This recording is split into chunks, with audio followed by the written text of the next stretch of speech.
ran into once we got out of the laning phase is the fact they want to play on 3 lanes at once.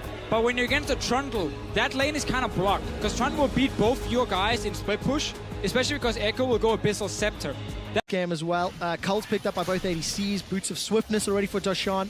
He's already relocating to this bottom lane. You can see Duke slightly ahead in terms of repositioning his lane priority.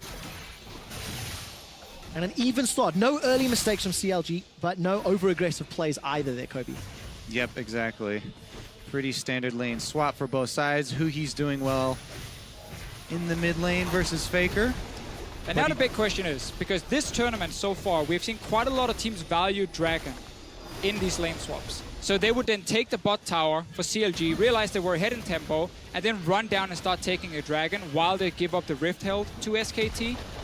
But that is something that has started here at MSI, not something we have seen a lot back in the LCS before, and where you would then instead recall and go top and then push for the enemy tier 2. And that is a crucial part of what CLG would like to be able to use when they want to set up plays, you know, kind of weaving in and out, fending for himself with Afromove, trying to heal him and keep him upright while the 2 solo laners take out the back line. But that is one of the problems about the CLG comp. If we look at like all 5 picks together, is like Soraka is going to stay in the back line, obviously, and heal. She's not going to follow you when you dive. And we've seen that manifest itself with multiple times where Afromove on the Soraka's getting caught out of position. It's very difficult to position Soraka in a comp like this. But it's basically CLG saying, you know what, we want to pick for each individual lane, and Lucian Soraka is a very strong 2v2 lane, so we're going to see if we can bully one of the lanes with it. Obviously, we know the Echo is the blind pick choice for Hui as well, so they might not have a lot of choices in terms of how they want to put the comp together. Right now, the Duke is trying to get some farm on top side. SKT needs to mirror what's happening up here, and they are trying to do exactly the same, but they're giving away a lot here. I don't really like this too much from SKT. Well, tower should be going down shortly. Duke is looking to contest, takes a lot of damage. Stixxay with that BF sword, a full channel on the culling, flashes forward, heals used as well, picks up a second kill. And we've seen this time and time again, the CLG bot lane going for those kills, whereas SKT now trying to answer here, but Darshan gets away. The spear lands onto Bang, and Xmithie's pouncing forward. A great defensive cocoon from Blank will buy some time. The spear, Xmithie's gonna get the prowl. His pounce is available. Losing in these side lanes before, and now under pressure. You can see Bang is all alone bot side pushing in, but that's just going to be picked up by CLG. Obviously, yeah, the reaction here from CLG, they immediately pull back off of the press on mid and send Stixxay down to collect the gold bottom. As soon as they saw Bang switch gears in the side lane, you see him try and change, try and shove it as quickly as possible. Stixxay does get there in time for the cannon and the second melee. Oh, it's just a very safe play by CLG. They're not going to lose anything by moving mid lane and just get a few hits on tower, because they see the Ezreal on bottom side, wait for him to slow push it in, and then walk down and pick up the wave. So they're in control at the moment. Yeah, and I think that's an important adaptation that CLG have made. Before, we saw them go for mid lane dives at that time. So good. Here they go for a mid lane pressure play, but this time Faker goes down to the bottom side where SKT do have control of the jungle. And look at all the vision. Basically opposite. CLG have got top quadrant control, pinks, a couple of stealth wards, SKT down, somewhat mirrored in that outer turret down bottom off the extended siege. But take a look, there's a setup for a dive. Counter Logic Gaming, they're looking for blood. Defensive flash and the pin against the wall. Faker's in trouble, and he's down. The tower will be the focus as the hammer comes down, sending Blank away. Darshan's chunk low. Blank will be forced to run. It was Duke that caught the verdict, but the tower still stands. Raising the tempo of the game, increasing the speed here from CLG. What we were looking for them to do in game number 2, they catch Faker off guard. No summoners burn from him, stun lock from CLG. That's exactly what I'm talking about with the Echo Poppy pick and diving the back line. Let's see if they can do it again. Hui throws down the convergence. The stun will not land, but Duke is pinned against the wall. Darshan is now caught up on the wrong side of the river, running for his life. Afro puts a slow onto the rest of SKT. Darshan continues to run and will... More composition. So for them, if they can ward up the river and just kind of play reactive at the moment, it's fine. Once they start seeing Hui split push on the bottom side, though, they need to be ready for these TP flanks to happen. They need to be ready to make a play themselves, but know which walls are behind us, how can we avoid a potential engage. That's where Nami does well. If someone TPs on a ward, you can actually time it with bubble or tidal wave and stop that flank then. All right, going to help out if Wolf is in the right place at the right time. There's not a lot of deep vision for Counterlogic Gaming to make use of. SKT going with a flank move here. Actually, they've got everybody mid. Smithy's going to sidestep the tidal wave, is slowed by the Tidecaller's blessing, and forces a flash out of Smithy, but they defend the tower. Yeah, definitely needed kudos here for Wolf on this Nami pick. A lot of people questioning it. He's had some key bubbles. Gets a summoner spell there. SKT with the side swipe. And this was exactly what we talked about. As soon as SKT sees Huhi on the bottom side, they can't really send anyone to stop him because they don't have a double teleport set up. So they had to make a play mid. And because To punish on the other side, nobody in position there to make it happen. just, again, a mistake we see from some top laners where they value getting that one extra wave pushed up and then don't realize the rest of the map is not in position, because it's always about pushing the waves first, make the plays after. We'll find out how CLG bounce back. 10 seconds till the next dragon. Counterlogic Gaming still are in the lead with towers, with kills, with gold. But the next contest, the dragon has been a pivotal point already during the 2 games. Yeah, and another thing that we do need to look at from SKT's perspective is the vision game. Not only did they get much needed gold from that pick, but they got to lay a bunch of vision down, setting up for this dragon, which they desperately need to work around because, again, the pink wards behind them, watching out for these flanks is very important. CLG are actually making a move up on the Baron side and just give away this dragon.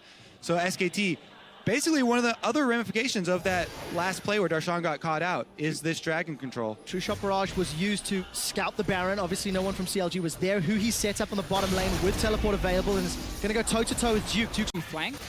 That's one of the downsides, obviously, of running like a Soraka and Italy combo, is that you can't really start the fights. Yeah. So in case, you know, or if we saw more engaged on the side of CLG and they started making these 1v1 plays, 1v2 plays, then they can force something. But that's not what that composition is supposed to do. So Counterlogic Gaming not really playing to the core tenets of their team composition. And, you know, some credit to SKT, not flinching, despite being down in gold, despite being down in some of the global plays. I want to just mention, when SKT lose games, they've lost 5 this tournament, they average a 48-minute game time in their losses. That is how hard it is to beat SKT. And despite the small advantages CLG have, they're giving away any of those early leads and allowing SKT even more opportunities in this game. And a lot of it comes down to the fact that SKT makes a lot less mistakes than other teams. Every team will make mistakes from time to time, but just depending on how many do you make. Set up down bottom for CLG as the mid lane gets pushed off, but the 2 solos are going for the kill on Duke. All right, Duke should walk into this convergence, realizes where it's coming down, turns his attention. That was a flash from Huhi, looking to continue to tag. Duke, flash! That's the mistake that Official was talking about. Look at the rest of SKT. They peeled for Baron. Yep, this time they're the ones starting Baron, but the 2 solos have teleport. So again, it's a Baron without threat, and the spear lands. That's a lot of damage onto Wolf. The tidal wave from Nami and the bubble. Wolf is the sacrificial piece of sushi. A defensive flash. Afro gives up his life to save his ADC. Bang! Flashes and Arcane shifts forward to find another one. Smithy misses a point-blank spear. You cannot afford that. Here comes Huhi. He's looking for blank. He's going to even it out. 2 kills apiece. Faker wants to reply in kind. Soldier secure. Actually, Faker uses flash aggressively to answer that kill. I think we just saw in the last minute how every team will make mistakes, but some teams make more, and it's also about can you punish the mistakes. Right here, massive mistake by Duke, first of all being caught out, then flashing into the wall, but then split push and teleport in to his heart's content for the next few minutes. Right, the way that SKT want to play this game is slower and calmer. The more flashes that are gone, the more teleports that are gone, the more variables that are gone for SKT makes it much easier for them to try and play their standard team comp. I know we're very even in this game, but CLG already showing up a little better in game 2. So the flanks are coming in without teleports. They don't need it. The parallel convergence stuns up SKT. Tidal wave will allow a kill though onto Huhi, and CLG are forced to run for their lives. They simply didn't get the damage down. Blank was able to repel up. 6A still putting some burst outs. Yep, the great stun lock there from SKT. Huhi doesn't get to get his ultimate off. I think he was just on the edge of the parallel convergence as well, and it cost CLG that play. good engage though from CLG, knowing Faker had no flash. But then suddenly the Echo goes down. Still no hourglass for Huhi. Once he completes it, it's going to be big because then he... Last time SKT played RNG, or when they played against Fnatic and IM. You know, those 3-game series. I mean, CLG is doing a much better job than we've seen in the past against SKT. Look here. The cocoon on the edge of the parallel convergence. And then he actually jumps straight into the bubble right after, so he couldn't even hourglass if he had it. Ends up going down. Close there. There's the ulti from Afromu coming in. as well after who had already gone down. And small things in these fights, but SKT keep looking for the flanks, and they always go for Hui. When he jumps in, it's like get the cocoon, get the bubble, get one point of CC on him, and then try and burst him down. I'll take a look at the goal difference there. CLG held the lead for the better part of 26 minutes. And the last few just being picked off, just, you know, chasing the loss maybe, as SKT have regained control of the map, of the game, and the gold. And as you said before, CLG, they are playing well. You know, they are going toe-to-toe with SKT. And that's more than we saw from Fnatic if we go back to our IM finals, obviously, where SKT won 3 games fairly quickly. And that's a big thing for CLG. Aggressive move from the back line of SKT. Let's take a look. Stixay's chunked down. Exhaust has been used. Smithy, Darshan, Hui. They're looking for targets. Blank's gone up and come down. Darshan's caught in a bubble. Flashes and QSS's away. Duke is coming. Are grouped up. Here comes Duke from the back. Counter Logic Gaming. They're in trouble. The spear tags bang, but it won't matter. Flash away from Stixay. Trying to kill Duke, but it will not count. Hui gets exhausted. Still cannot find a kill. That's 2 for Counter Logic Gaming. SKT are running for their lives. A chomp from Duke secures the 3rd. Stixay still running away. A huge victory for SKT. They're going to chase down the last kill here, and that should be Baron as well for them. Once again here, SKT, they pick the correct fights. You see them kite back at first when the engages happen from the Poppy, from the Echo. Once you dive, Soraka, it's very hard to land the snare. Italy doesn't offer anything. Lucian doesn't offer anything. And you have the Echo and the Poppy being busy, obviously trying to kill SKT's backline. So you see Faker every single fight. He's not afraid to just go for the Soraka, go for the Lucian, because no one can lock him down. 7-4-5. Most deaths on his team, but it simply doesn't matter because the rest of the team cleans up every single time. Yeah, CLG are working with a much smaller timing window on those team fights. Not able to take anyone from SKT down there before Duke arrives, and at that point, they've used everything. Yeah, it's what we talked about with this composition for CLG. It looks to be 3 separate parts that doesn't really fit together, because you can't protect your own backline with the front line of CLG, with the Poppy and the Echo. You don't have any CC to really stop anyone when they dive your carries. And you don't have the damage either to kill the backline of SKT, because it's at Ezreal. First of all, there's an army healing and CCing as well. And Echo struggles so much when it comes to bursting down one target, because he can never use ulti offensively. He needs the longer fights where everyone is split up and he can chase, but you don't get those fights. No, he does not. He doesn't get to set up and engage either. Hui, without teleport, Duke was able to force Darshan away. And looking at vision on the map, there's not a lot of wards behind SKT. 1 or 2 if CLG wanted to pull the trigger, but they simply aren't in a position to do so. And definitely not against a Baron up team. CLG are just stalling. Baron power play, 3,800 gold, more than CLG already. Bang takes a lot of damage. Timewinder tags up multiple members of SKT, and Bang is low. Keeper's verdict will send Duke away from the tower, but I think the minions should still be able to secure it. There it is, taken down.